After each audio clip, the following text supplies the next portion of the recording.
by Greg Terode. Hong Kong, July 7. Hong Kong, July 7. China's first aircraft carrier sailed into Hong Kong waters on Friday in the latest show of the country's growing military might at a time of heightened regional tensions. Tourists and residents gathered early to catch a glimpse of the massive carrier on its maiden visit to Hong Kong, part of celebrations marking 20 years since the handover of the city from British to Chinese rule. The Liaoning was accompanied by several other naval ships from its strike group, with jet fighters and helicopters visible on the flight deck, alongside hundreds of crew dressed in white uniforms.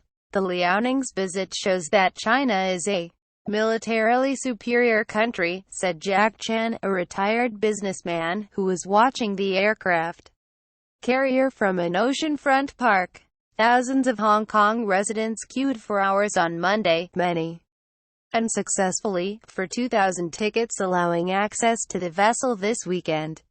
Even though the former Russian naval ship remains a training vessel for China's rapidly modernizing navy, its missions through tense regional seas have been closely followed in Hong Kong, which is more used to hosting U.S. carriers and other foreign warships.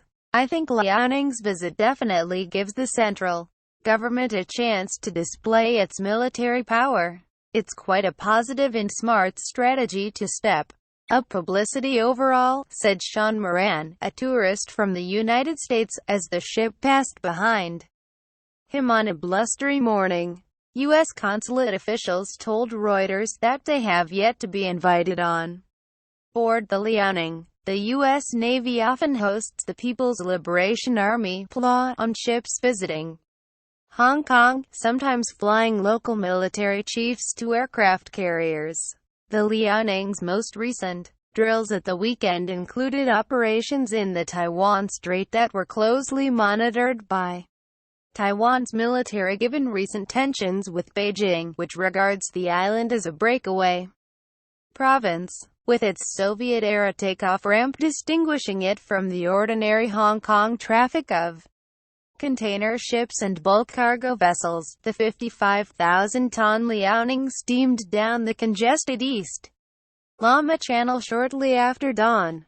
Significantly smaller than the U.S. carriers that have long stopped in Hong Kong, the Liaoning started life as one of the Soviet Union's last carriers under construction, before being sold by Ukraine as a stripped-down hulk to private Chinese interests in 1998. The vessel was later refitted in a northern Chinese shipyard in what was seen by foreign military analysts as a key early test of China's naval modernization.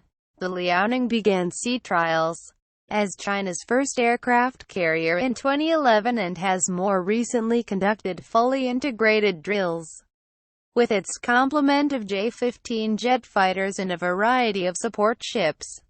Additional reporting by William Ho, Pak Yiu and Bobby Yip. Editing by James Pomfret and Richard Pullen.